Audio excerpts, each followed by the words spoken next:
First, we're just going to introduce ourselves. My name is Whitney Beltrán. I have a master's degree in mythology, which, in case you're wondering what that means, it means I am an expert in storytelling and narrative when it comes to games and scripts. I'm a game designer and a gaming academic, and I'm actually currently working with Carnegie Mellon's HCI program, researching LARP and technology. I'm Emily Caraboss. I'm an analog role-playing game designer and publisher. I focus on practical game design as well as the overlap between narrative theory and game design. I live in Massachusetts, and I founded a series of conferences there that focus on small press games called JiffyCon. Oh, and I'm from San Diego, so a long way. There we go. So, in case anyone is not familiar with role-playing games and what we mean when we say role-playing games, we're talking about a game of active imagination. In RPGs, you inhabit the lives of characters as they tackle central tensions, which could be anything from slaying a dragon to dealing with their own existential internal crises. And role-playing games often come in different formats, from digital to analog, and analog can be tabletop or live action. And we are going to talk today about a form called Freeform LARP that's halfway between tabletop and pencil, pen and pencil role playing through the live action form.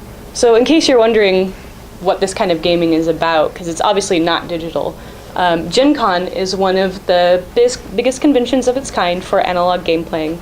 And last year in 2014, they had over 56,000 attendees in one spot in Indianapolis.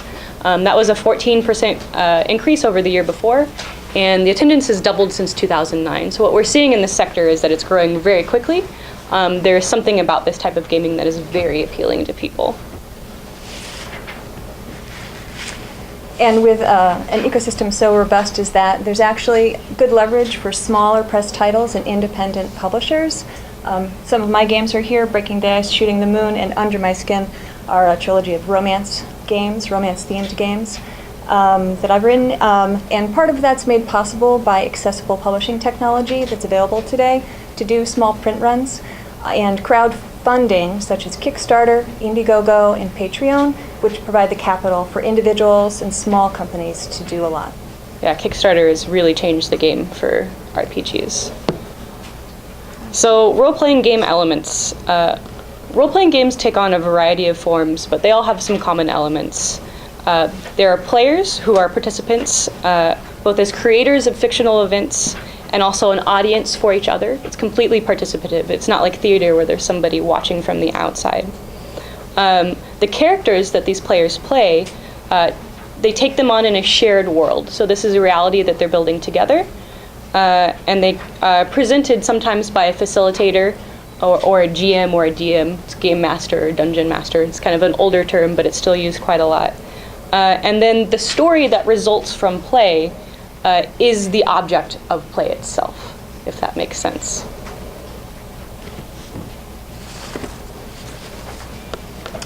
We're going to talk about freeform meta techniques, which are particular types of tools or rules that you use in this style of play, which are known to the player, but they're not known to the character. So it's a fourth wall breaking meta level, which allows the facilitators and the players to have greater amounts of collaborative storytelling, deeper emotional engagement, and also it has immersive educational applications that we'll talk about.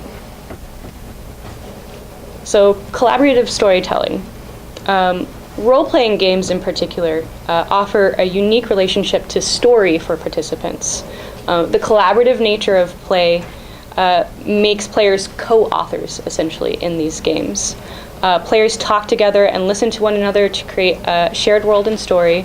And in tabletop in particular, maps, playing cards, character sheets, and tokens help players track this story and give them a structure to navigate this, instead of it just being an open free-for-all where we sit around a campfire and tell each other stories, right?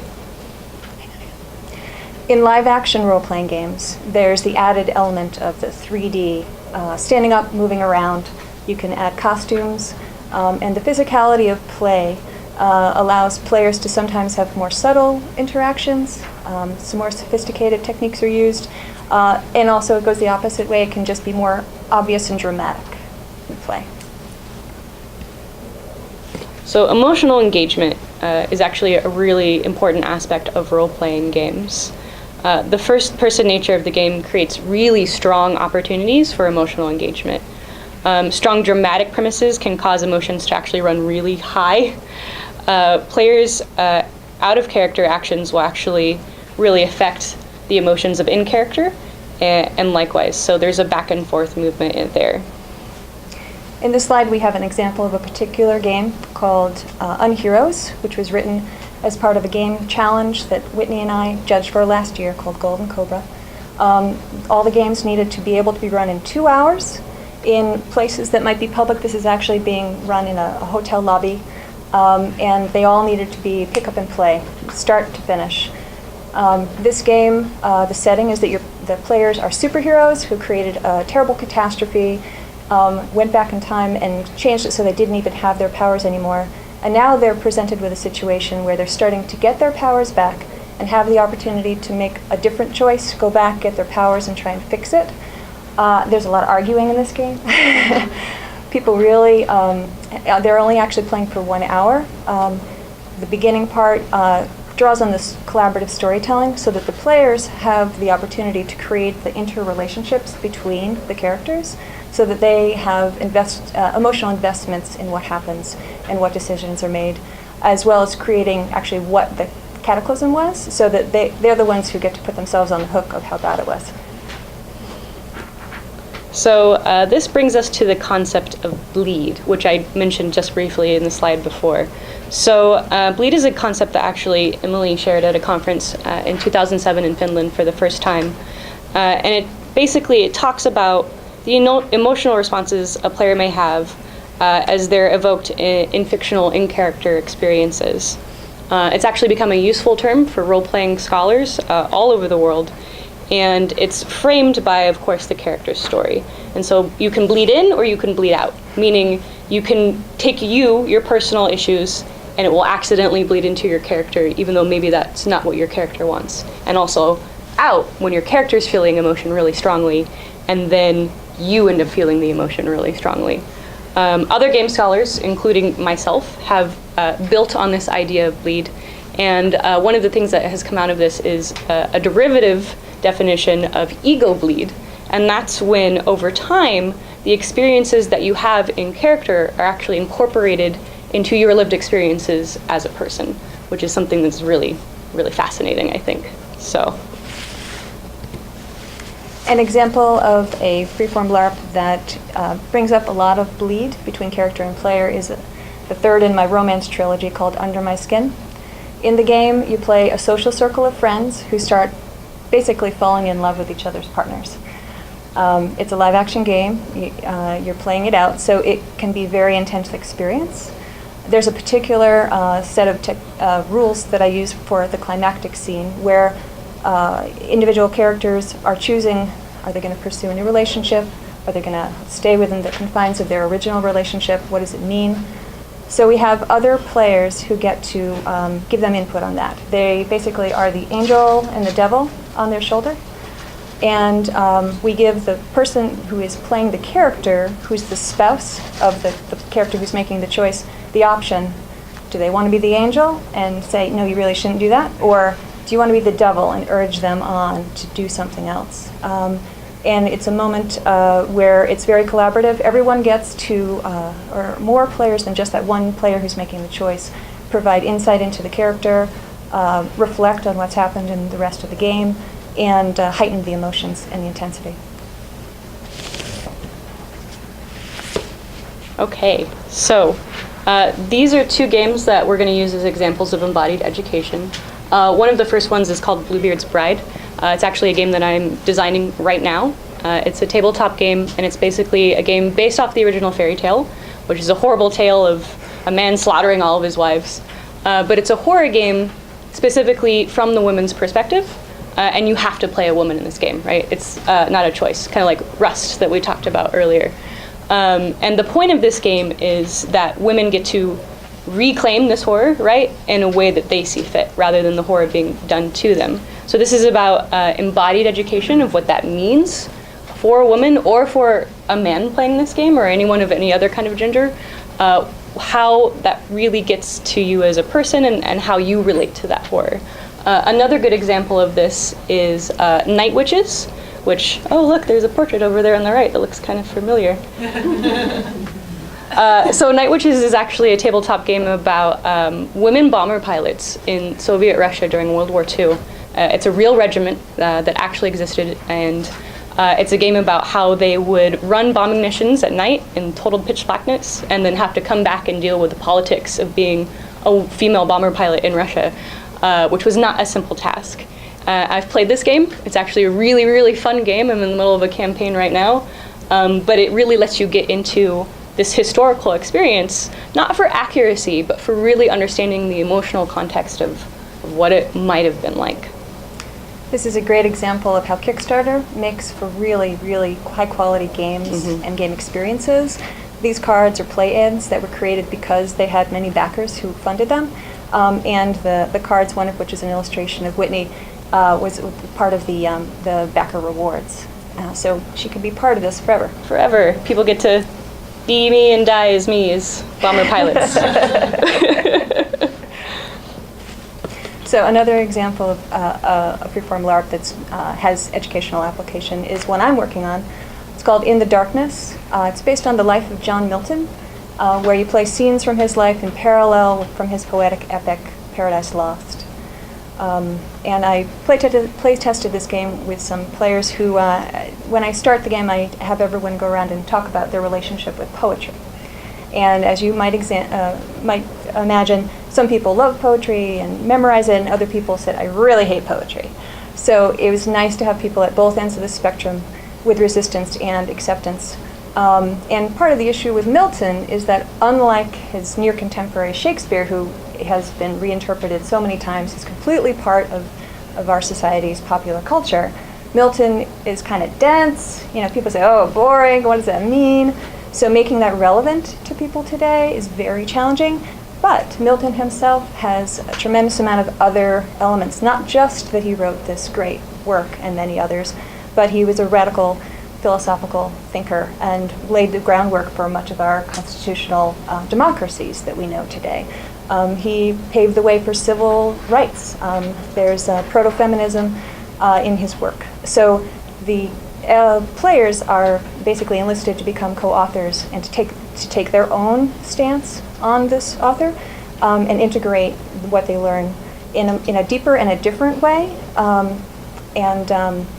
The response that I got from the players, particularly from the ones who really hated poetry, was that they were interested in Milton and had a whole different relationship with him.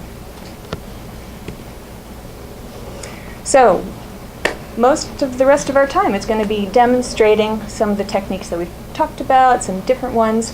You've got some handouts that give you sort of the run-through of how we would do a longer workshop using these techniques. And the basis we're going to use is another game I've written called Last Chance Noir. It's based on a game called Play with Intent, which is a customizable framework. And if you're interested in any of these techniques, that game is a good one to look at because it's a list of them. And we stole them from the Nordic freeform community, which pioneered a lot of the ideas that we're working with, as well as improvisational acting. And actually, just look up improvisational acting exercises, and there's endless exercises that are really interesting. And the difference that we bring is that since we're coming from a tabletop role-playing game background, we enter in having it in mind that there's going to be a premise, a setting, and characters for each person to embody. Maybe you change characters, but there's a framework for the story, which then you improvise within. So it's not quite acting, it's not quite a play, it's not quite an exercise that's very short and brief, as you often find in improv acting. Somewhere in between. And the particular premise that we're going to use is there's 3 characters who are written out on the back of the handout. Maggie Keach, who is actually an American veteran who is returning. She was in the Women's Army Corps. They also had a lot of issues of sexism to deal with. her fiance Dario Rodriguez, who's a fellow who didn't go to the war, and their relationship, and someone who he owes money to. So let's go to the next one. Yeah. So let's talk about the actual how to do this thing, right? We've talked about emotion and experiencing things and embodiment. Well, these are some of the tools that we use, and we call them freeform meta techniques, to get into that immersion. So one of them is internal monologues, and that's basically you're in the game, you're playing, and an internal monologue is triggered. Either someone tells you or you decide to go into one, and then you stop and you start talking as your character would be thinking. Now, in character, this isn't happening, but it's sort of like a brief aside, like a Shakespearean aside, that you would do, really contrasting whatever it is you're doing and saying in the game with what's really going on with your character. And it's supposed to elicit tension and also development of story. It's a really fun technique, actually. I like it a lot. So flashbacks and flash forwards are just what it sounds like. You take characters in a momentary situation, and then you can roll back time to see how they got there, or jump forward to see what might develop from what they're doing right then. Mm-hmm. And then we have bird in ear, which is basically when a facilitator or another player comes up to you and actually just whispers in your ear things that maybe you are thinking or that you need to react to. So let's just say that you and I are talking in character, and you say, oh, I think she's lying. And I would start reacting like, maybe I think you're lying, right? So that's what bird in ear does. And we often say bird in ear so everyone can hear it, because part of the joy is knowing what everybody's learning and thinking about. And last notes is sort of a final capper for characters who, to resolve the situation, you get a little bit of an insight. Maybe it's from the character's point of view, maybe from the player's point of view about what happens to this character. And it's a good way to end. So we'll probably wrap up with that. Yeah. All right. So we might want to change the situation here a little bit, because we wanted to play out some scenes. Can we change the lights, maybe? And also, if there are people who are interested in volunteering and taking a role, I know there's a few theater and acting people out there, so we'll say those opportunities and jump up when you want to.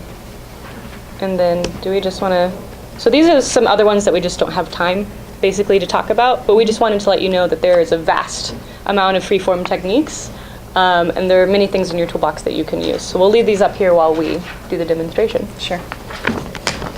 Okay. Can I have my sheet here? There you go. Thank you.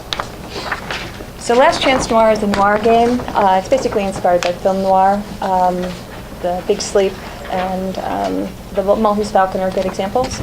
And an important aspect of this game for me is to not just look at the white male private detectives who always get the movies made about them, but to embrace stories from particularly the pre- and post-World War II era in the United States that have been lost and forgotten. But actually, there's a lot of noir fiction out there that represents them, so it's good to reclaim those stories. So I think the first scene we should do is a two-person scene. Sounds good. What we'll do is we'll have two of the characters meeting up, and then we'll demonstrate internal monologue. This is easy because then we don't have to have an external director. One or the other of us will take a moment and indicate that we want to tell what the character's thinking. So, Do you want to be Maggie or Dario? I'll be Maggie. Okay, I'll be Dario. Okay. So the situation I had in mind, and can everybody hear us okay? We're going to be away from the mic. Yeah. I'm not even sure if that you can hear from that, but so the situation that I had in mind is for Maggie to be returning home, and Dario, her fiance, had been expecting her the next day, but she got home a little bit early. And Maggie is still in her uniform, and Dario is washing dishes. A little bit of gender reversal here. Yeah, I'm gonna go wash dishes. Okay, great. I'm washing dishes.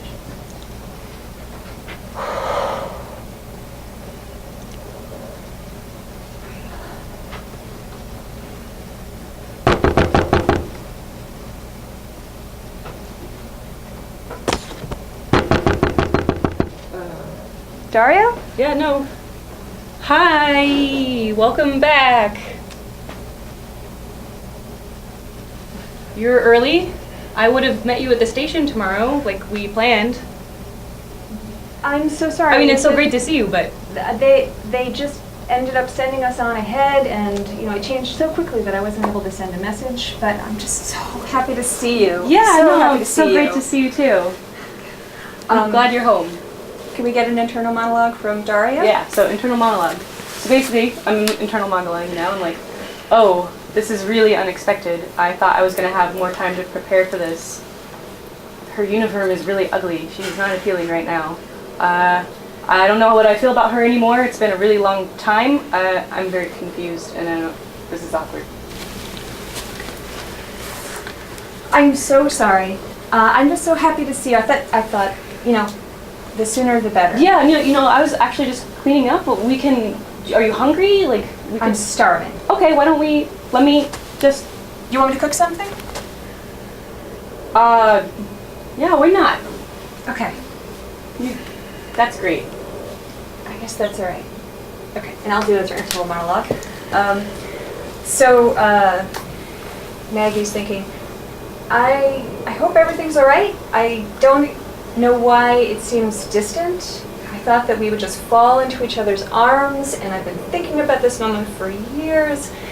I miss him so much. God, I really don't want to cook dinner. So let's end the scene there? So we're done. Okay, great. Do we have any questions right now about what's happening? Okay. Just terrified glances from the audience. Make us do this. Yeah. Are you attaching that to a mechanic inside of the game? Or is that just, this is the moment I feel like this is right for my character, I feel it's right for the story, let's do this? That's a great question, because the types of mechanics we're using don't look like mechanics. There's no dice that we're rolling, there's no numbers associated with them, but they're really strong mechanics.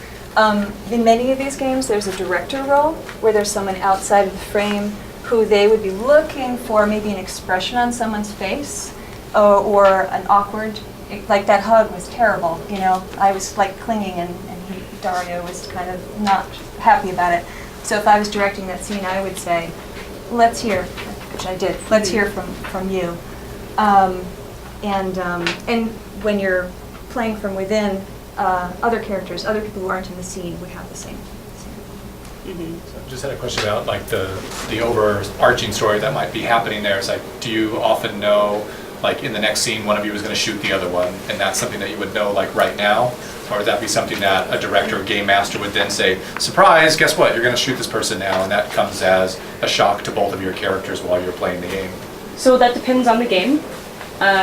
In a game like Lance Chance Noir, that would not happen because these things evolve organically. And generally in this type of gaming, in this particular form, we don't like surprising people in that way or making them do things that don't make sense to them in their development of character. One thing about this kind of gaming is from the inside, it's really intense and very real and immersive. And from the outside, it looks really boring because you're not getting the same symbolic language that these people are getting with each other. So basically, it depends really on the game and the genre within the live action spectrum. But it would be, like, it wouldn't break the game, and this is a bad example about shooting somebody, I know, but like you decided that it's within your character that you want to shoot somebody, but maybe the director or the game master or the person that you're going to shoot doesn't really want that to happen for the health of the game, but you've decided that this is really what my character would do in this situation. There's several approaches for that. Some of the games like this actually have a known story arc. So it's like a scripted play, except you don't know exactly what the lines are and the exact actions that are taken within. And then sometimes if things go really awry, you can say, okay, that's not going to happen, let's do something else. Okay. But some games, literally, so everyone is given an outline of what's going to happen throughout the whole of the game. And so you know what the major plot points are, that someone's going to die at this point. There's one game called Previous Occupants that's a ghost story, where it is the directive of two of the players where that one of them has to kill the other one for the second act to start. So you just have to find your way there. And you're given plenty of other reasons why they're in a terrible relationship, and it's in the 50s, and it's an abusive relationship. So it makes sense, but you're told you need to do that. And then the other approach that we use in this game is that there's a certain amount of negotiation, and again, you have a mechanic to handle it. We use Where is it? slow motion violence. Yeah. where Addresses this. if someone raises a gun or throws a punch, a gun obviously isn't actually going to hurt anyone because it's just my hand. But if you throw a punch, then I would do that in a slow way to telegraph exactly what the intent of my character is. And I give the other person plenty of time to respond. And then it's their choice. Do they want to, is their character a fighter and, you know, like a seasoned brawler in bars? Then they're going to, like, catch my hand and then throw me backwards. Or they might fall backwards and accept it. Another element that's really important is that we're working with the confines of a premise that we all understand and that we've created together. So we want to make dramatic choices. And we're all encouraged to accept our characters losing because we're not harnessed to a larger mechanical set that means that if my character dies, I don't get to play next week and then my buddies are going to make fun of me. We're just playing this story and we all really want to see what happens to these people. Yeah. That's a question. Yeah. Okay. Very well. One other question, and maybe it's just games like this in general. Are there any opportunities to switch which characters you're inhabiting throughout the game? Yeah, Absolutely. definitely. There are many games where that happens. Okay, and is that something where a director would make that call, or would the player say, "Oh, I feel like I really want to do this thing with this character," and then? In a lot of these games, you can opt. In other games, it might be that there's one particular role that they really need you to have, and so then you'd negotiate to make sure that it's going to work out.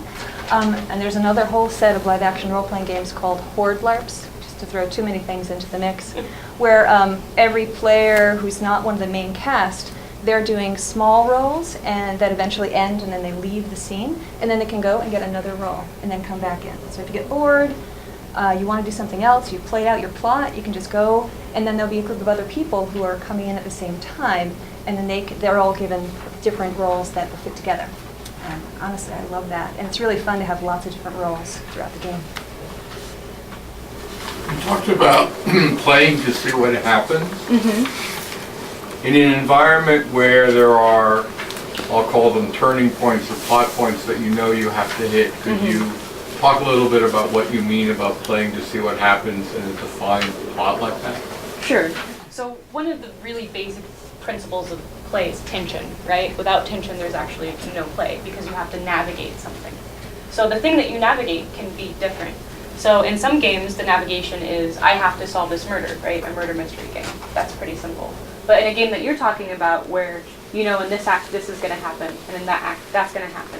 The tension is, how am I reacting to you? How are we getting there? What makes sense? What moves me?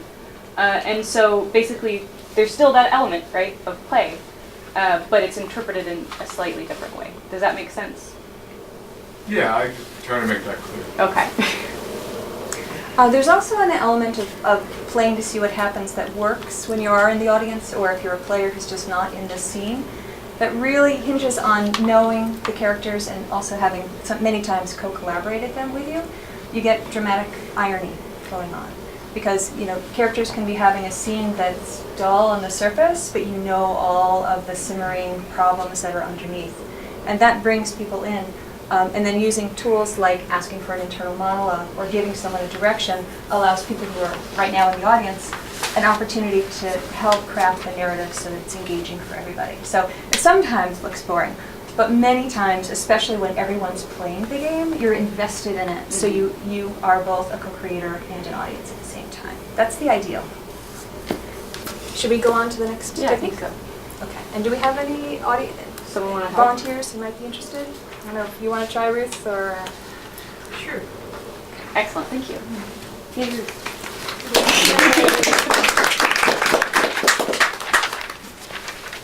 Who am I? Okay, great. You want to be Luann? Luann. Okay. So if you want to continue being Daria. Yes. Okay, great. So we're jumping forward in time from our last scene.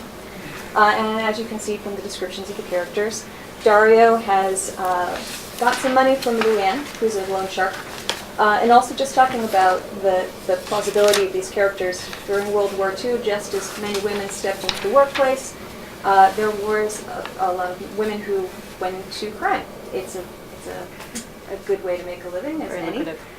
So this is a woman who is using that role, and it's very ambitious. It wants to get ahead. And Dario has this dream to settle down with Maggie to buy a farm. He borrowed money to create, just put a down payment on some land. And then on the way to get it there, gambled and lost it all.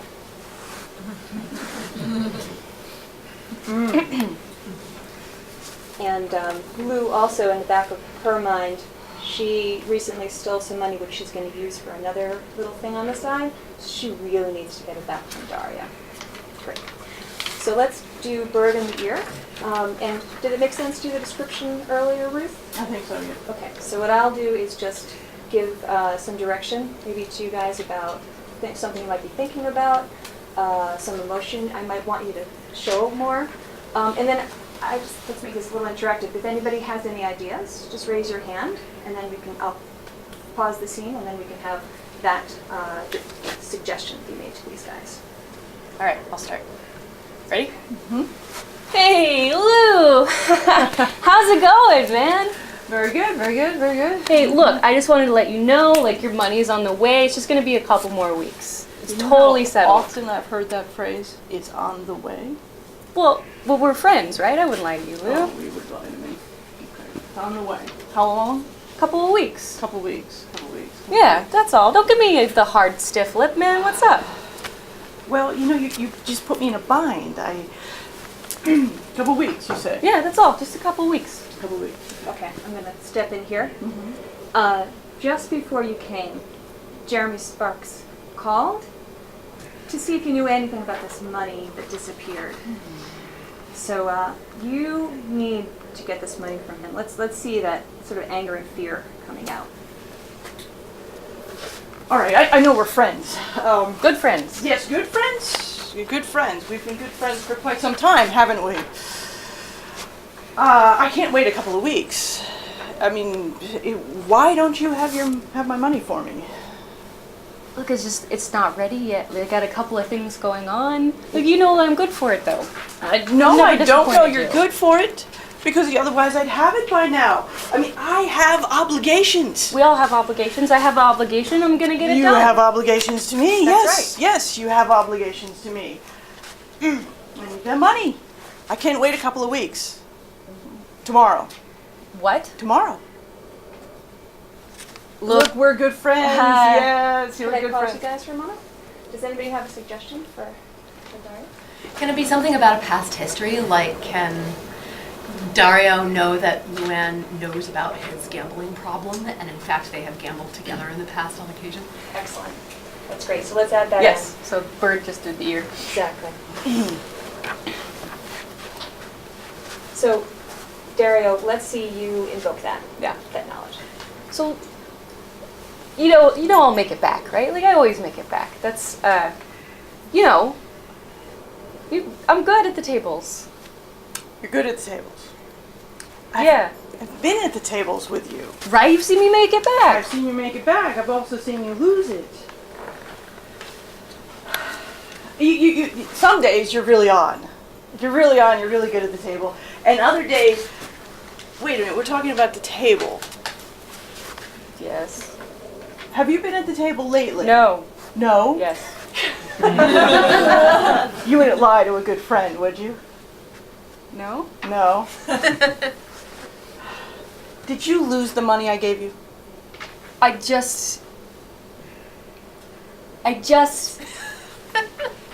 Look, I needed like 12 more acres to make the farm viable, and I just needed like 5,000 more. That's all I needed. And then, it just, on the flop, man. On the flop. On the flop. I'm going to introduce something here. So, Dario, Maggie happened to mention that one of the things she was interested in doing is starting a repair shop because she did radio repair in the military, and she saved up some money for that. Okay. Look, I can get you, no violence. No violence. Okay, I can get you the money tomorrow. Tomorrow. But look, Maggie's back in town. Uh-huh. Okay, you can't say anything to her about this. I mean it. Not a word. I get my money tomorrow. No words. Zippo nada. I know how you Zippo. ladies talk. Zippo nada. No lady talk. If I get my money tomorrow. if I don't get my money tomorrow, guess what happens? There'll be lots of Zippo talking. Okay. Okay? All right. All right. All right. All right. Okay. Okay. Okay. And scene. Thank you.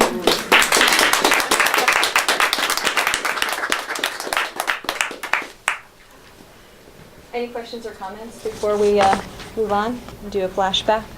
Just a quick comment. That was enjoyable from the audience point of view, from me watching it anyway. Oh, And honestly, from my perspective, I feel like that's the tool that brings live action play out of the LARP realm where it's happening for these people and on the outside you're going, what are they doing? To having the element of a play where we're communicating with an audience and there's interplay about what's interesting. So All right. So, let's do a flashback. So, I'd like to hear a little bit about your choice making as this director role. Like, are you trying to increase tension? Or, what do you perceive your role as being? Definitely increasing tension, and also elaborating character. For example, when I'm framing for a flashback, often what I look for is for a player to introduce something that's meaty and juicy about their character. Like if someone says, this reminds me of when that woman went off and hung out with my best friend at my prom. Okay, let's see that scene. I want to know what happened. So it's looking for opportunities within the play to build on through another scene, or for opportunities to allow their. Sometimes it's if things are flagging a little bit. Like I could see, what were they going to do? These guys haven't been playing the game. They don't know the characters. How are they going to resolve the question of how to get that money back? So it seemed like a strong play to say, let's introduce some other amount of money. Makes sense for Maggie to save some money. Let's allow that to be another motivator. makes sense for Dario to be a scumbag. Poor Dario. Poor Dario. Okay, so we want to do flashback and flash forward next. Yeah. Do we need another volunteer? Or can we do it on our own? We could do it on our own. If there's someone who wants to volunteer, we could probably incorporate that. And I don't have a scene in mind. Do you have an idea, or is there something that somebody from the audience is interested in seeing about these guys? Just thinking about maybe a flashback between Maggie and Dario to see what it was like when they were younger. Mm-hmm. Maybe the day she left. Oh, yeah. Oh. All right. Gotta get my emotions on here. You want to do that? Sure. Okay. That sounds good. Great. So we'll just do the scene.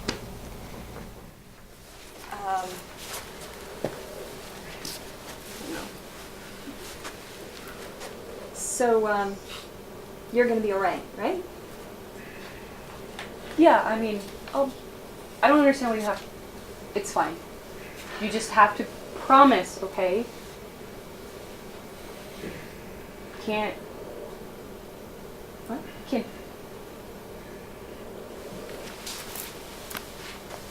Can't cry on me, okay? I'm not even going to be close to the fighting. They That's don't. what they always say. And then a stray bullet or a tank or some guy. You watch the Army guys. You know that's not true.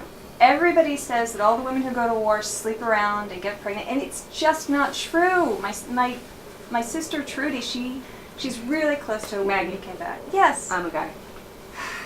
Let me tell you, okay? I'm just saying, it's nice. Other people are gonna think it's nice. I mean, bullets are not the only thing that you have to worry about. Why do you have to go? Because we all need to help out. So you can't, like, plan a victory garden? Or, like, do a bake sale? You love cooking. I love to cook, but, you know, honestly, I want to see what else is out there. Oh, okay, I get it. You want to see what else Not is out there. who, Like, not other people. that is exactly what you're saying. This is not enough? Fine, then you should have just told me that instead of joining the fucking army. I really hoped you'd understand. I'm trying. I'm not getting there. I've got to go.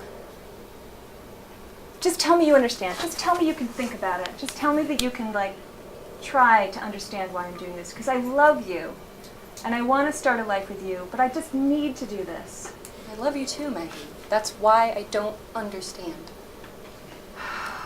That's why. But go. I'll be here.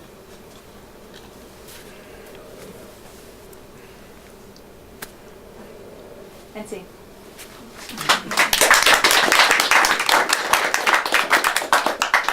Okay, so that was a flashback that hopefully added a lot of value to the game currently, right? That was really emotional, and now we're like, why does that awkwardness mean something now? It explains why he was so distant when she came back. All right, so we just have last notes. Yeah. We didn't get to resolve a lot of questions. Obviously, the game would go on much longer. We would see if they stole the money from Maggie, or if someone else came in, like the mob enforcer, to make violence enter in. But let's just give maybe our last internal thoughts about the characters. And you want to say more about last notes? Because I think you've used it in a game. So I've used last notes more than maybe Emily has. So last notes are really good for collaborative games with lots of people.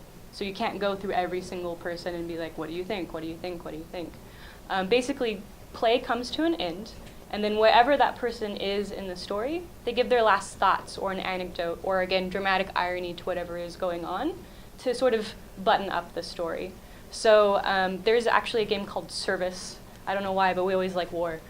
Service is about basically World War III, and everyone is drafted, like everyone, right? Including lots of people who are unfit for war. And so one of the results is that lots of people like get little slips that like their character died in action or became a hero or whatever. And so a last note would be like, oh, but I really wanted to get married, or oh, I had 5 kids at home, or this is how I really found myself, was becoming a captain.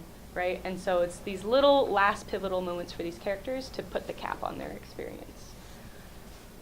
So we want to try that? Sounds good. Okay. We're getting to the 5-minute mark for the end of our session, so I'm just going to put our contact information up here for people who want to learn more or to contact us. And if you go to my website, I just put up a gallery of game lists, so you can find a lot more Freeform LARP. It's free to download, like the Golden Cobra, G-Form, and also some of my games, so you can learn more about them as well. Cool. But hopefully we'll have a few more time for some more questions after we end this. Okay, last one. So we'll just do the notes, not a scene. Okay. You want to go first?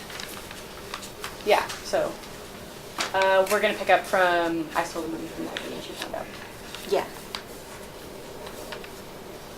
Things were bad, and then I made them a lot worse, and I actually didn't get anything out of it. I think I'm going to go to the casino.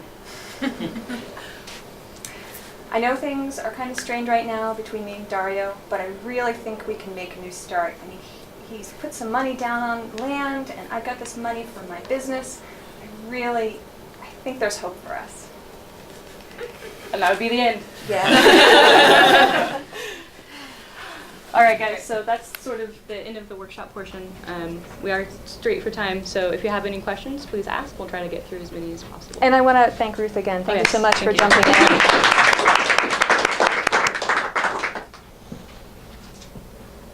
Yes. I noticed that you looked visibly emotional at that last scene, and then like how much, you talked about the bleed, which I'm really interested in, how often you find that happening, and more, which I think is more interesting, the type of players who play these games, are they going to naturally be able to do that? Are they, easier to have that happen, and that's why they enjoy these experiences? I think people are drawn to it if they're interested in having an emotional experience in play, partly because you sort of narrow down and you point yourself towards those emotional moments.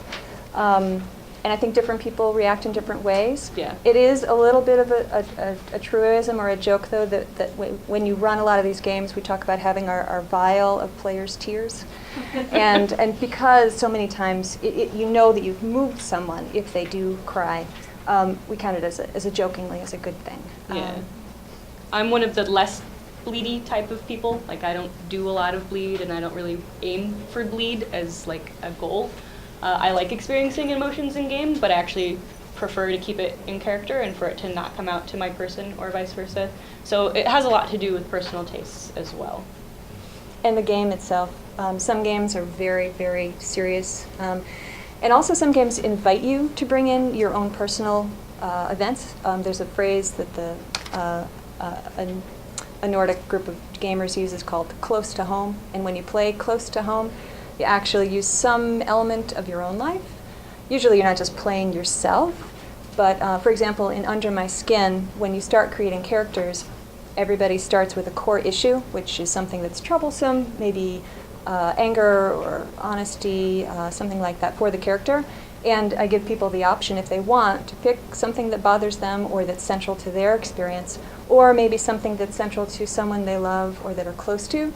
It gives them an opportunity to play with that field and to maybe understand what it's like, or what it's like to make different choices than what you're making. And of course, in that game, I always say, you don't have to tell anybody you're doing that. It's entirely what you want to do, and you don't have to do that. But in some other games, people actually ask people to use elements of themselves. So I think that really crosses the boundaries a lot more. Is basically your audience, and is it growing? Is it something like that you're growing your audience? Definitely. I think we've been working with people who enjoy role-playing tabletop and live-action role-playing games, but we're definitely looking at different audiences, people who do theater, people who like watching theater, and analog role-playing games is a tiny corner of entertainment. So we are kind of working together to get the word out, but it is definitely growing. Any other questions or comments? That's it. All right, thank you guys so much. Hope Thank you.